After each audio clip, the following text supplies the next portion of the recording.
Jadi pada hari ini ya, siang hari ini kita mengenai tanggapan press conference Beauty District tanggal 28 April 2025. Saya bersama klien saya Bu Iren Kamaludin akan menanggapi terkait press con pada hari itu ya. Oke. Di poin pertama ya, ketika mereka press con adalah terkait masalah akte pendirian bahwa Beauty District berdiri sejak 2021. GSC minta kerjasama di tahun 2024 di lokasi GSC yaitu 3 tempat dan direnovasi dengan biaya Beauty District sendiri. Ya kan, Beauty District yang dimiliki oleh siapa? Iren Kamaludin. Enggak, Beauty District. Diana Jo. Diana Jo ya, oleh Diana Jo. Lalu tanggapan kami ya, pertama bahwa bentuk kerjasama yang disepakati Beauty District di lokasi dengan nama Beauty District sehingga wajib mengurus izin Beauty District khusus untuk lokasi PIK. Izin sejak 2021 adalah operasional untuk lokasi lain. Dan kemudian untuk menjalankan kewajiban Beauty District di PIK berdasarkan perjanjian, Beauty District wajib mengurus izin klinik di Jakarta Utara. Hal ini pengakuan bahwa tidak ada niatan Beauty District untuk mengurus izin dan melaksanakan kewajibannya. Dan kewajibannya, padahal di sini diatur di dalam Permenkes nomor 9 tahun 2014 mensyaratkan setiap klinik wajib memiliki izin, mendirikan izin operasional yang didirikan oleh pemerintah kabupaten kota. Itu ada di pasal 25. Setiap penyelenggara klinik wajib ya mendirikan izin. Coba slide-nya mana tuh? Kan ini ya pertama tuh. Kita bisa lihat di sini. Jadi jangan bilang bahwa Beauty District telah memiliki izin. Lalu mana? Terus kemudian mana? Ada surat jawaban itu mana tuh? Ini. Itu dia tuh. Nah, ini surat dari Krisnamurti Lau meminta keterangan kepada Kemenkes, Dinkes ya? Iya, kan pelayanan PTSP. Dan telah dijawab bahwa Beauty District kan tidak terdaftar izinnya di sini. Jelas itu. Tanggal berapa tuh? 14 April 2023 ya jawabannya ya. 2025, tahun 2025 tuh. Jadi jelas terkait menyangkut masalah izin. Jadi bukan seperti yang dikatakan mereka bahwa itu adalah tanggung jawab daripada GSC untuk mengurus izin.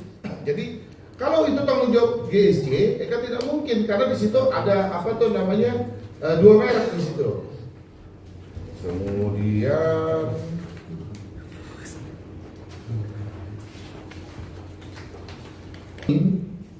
di Maret 2024 Beauty District 2024 Beauty District ruang lingkupnya treatment dengan mesin yang tidak invasif. GSC ruang lingkup treatment yang membutuhkan dokter. Lalu tanggapannya, Beauty District memerlukan dokter untuk operasi mesin treatment dalam klinik, contoh mesin-mesin yang lain. Jadi di sini bisa dilihat nih ya kan bahwa ada komunikasi melalui WA. Melalui WA. Coba dilihat di situ tuh, kan jelas tuh. Itu WA apa nih Bu Iren Kamaludin nih? Penjelasan mengenai satu terapis dan satu dokter yang akan masuk. Diana Jo mengatakan akan ada satu terapis dan satu dokter yang akan masuk ke klinik setelah Lebaran. Nah, lalu juga kita ada diskusi bagaimana apabila ada klien bagaimana. Nah, dia bilang kalau ada klien dokter tersebut akan standby, begitu juga dengan mesinnya. Nah, itu dia ya. Kemudian poin ketiga ya, ketidaksepahaman terkait seragam. Lalu kami akan tanggapi terkait seragam. Jadi seragam yang dipakai dalam klinik sudah disepakati oleh kedua belah pihak. Kemudian telah disepakati bahwa seragam yang dipakai karyawan GSC dan Beauty District terdapat bordiran logo masing-masing klinik. Lalu ketiga, tidak ada paksaan dengan pakaian seragam.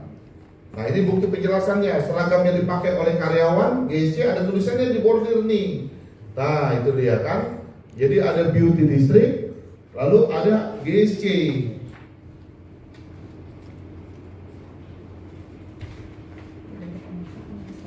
Jadi tidak ada pemaksaan ya sama sekali ya.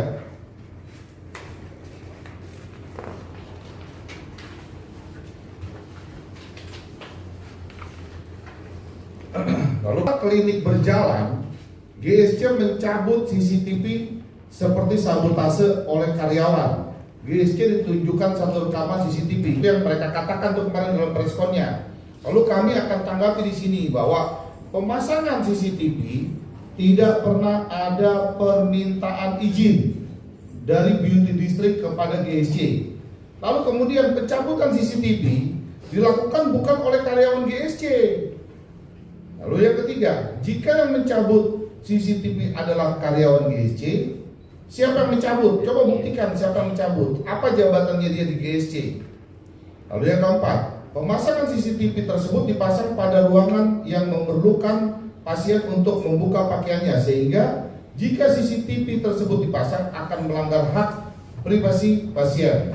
Nah, bukti penjelasan adalah konfirmasi dari kontraktor atas pencabutan CCTV itu.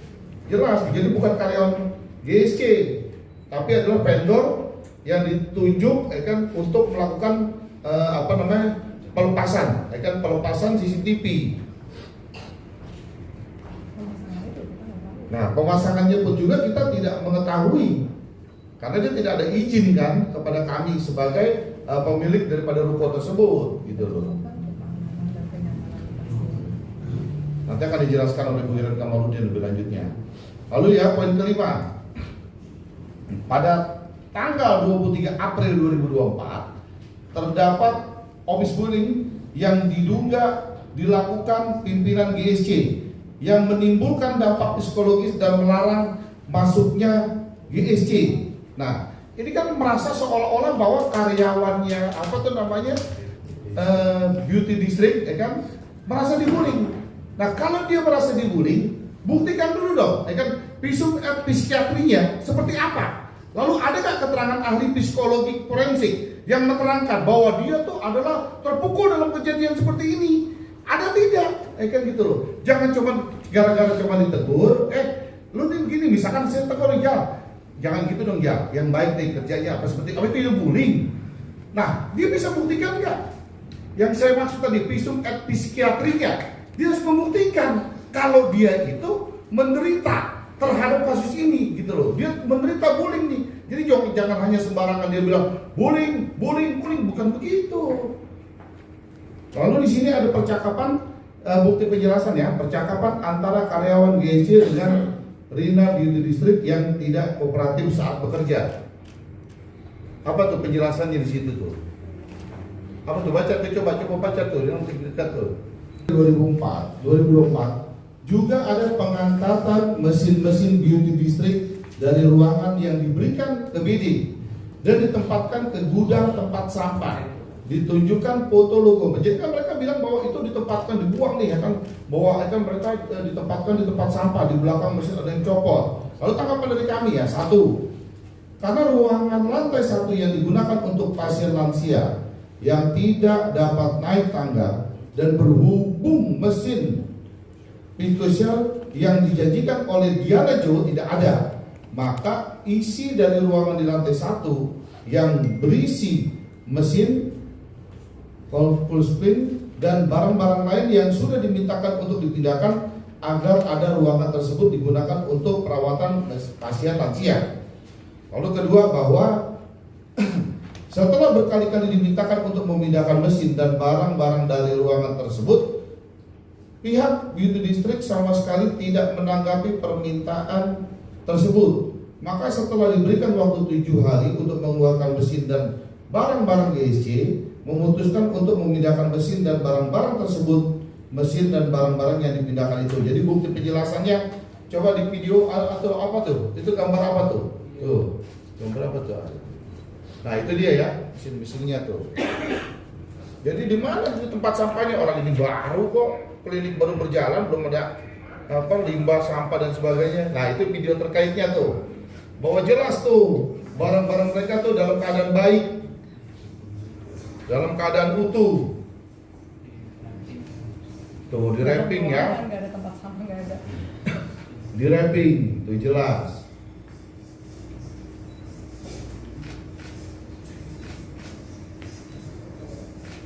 Jadi kalau barang itu dalam keadaan diterima dalam keadaan baik, jadi kita lepas, kita copot, ya kan, kita copot, kita lepas, dan kita kembalikan kepada yang berhak. Tidak ada unsur ingin meniat merusak tuh nggak ada, lalu menghilangkan juga tidak ada, dan telah diterima oleh utusan yang diutus oleh Diana Jo, ya kan, yang dikuasakan oleh Diana Jo, diterima dalam keadaan baik-baik. Mana tuh coba slide-nya tuh yang bahwa diterima, ya kan, oleh iya oleh Tio siapa tuh namanya tuh, pokoknya orang utusan dari Dio Rampen tuh, itu orang yang diutus kan, ya, itu kan orang yang diutus untuk mengambil. Ada tanggalnya juga itu. Iya. Jadi barang-barang di mana dibilang dirusak, jadi dilepas, dicopot, diberikan kepada yang berhak. Tidak ada niatan unsur kita akan merusak barang tersebut, lalu menghilangkan barang tersebut, tidak ada, dan telah dikembalikan kepada yang berhak. Di mana? Kan perusahaannya itu di mana? Nggak ada di sini.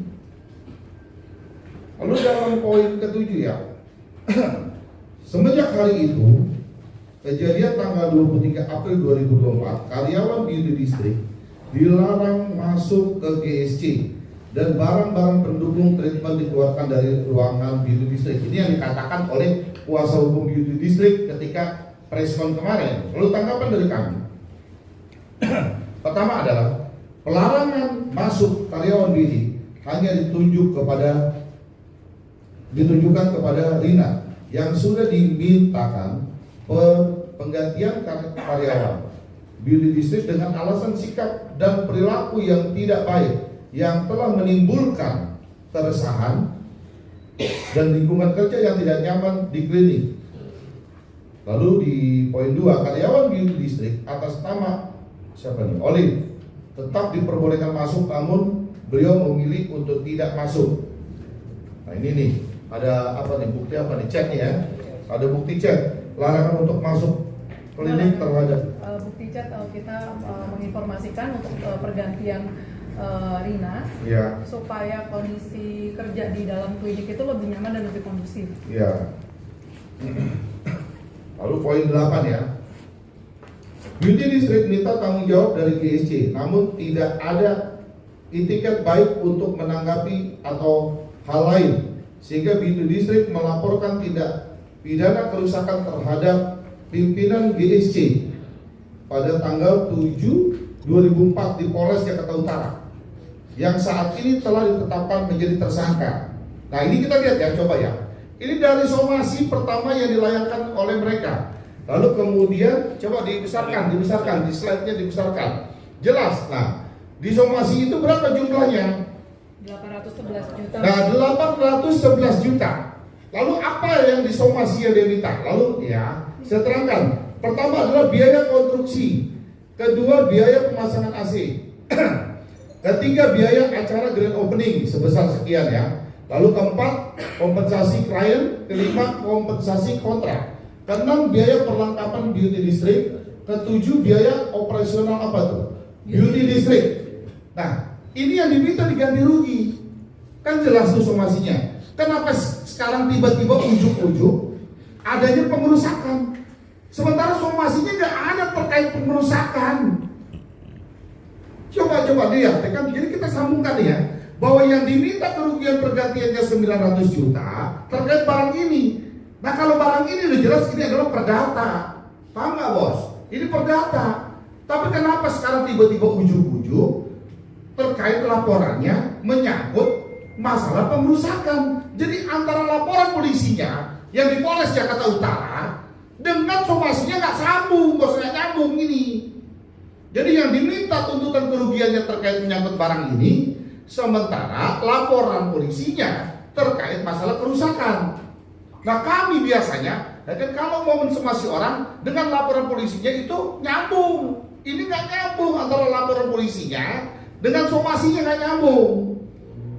Apakah hal ini ada pasal-pasalnya gitu loh, sehingga mempersangkakan Iren Kamaludin?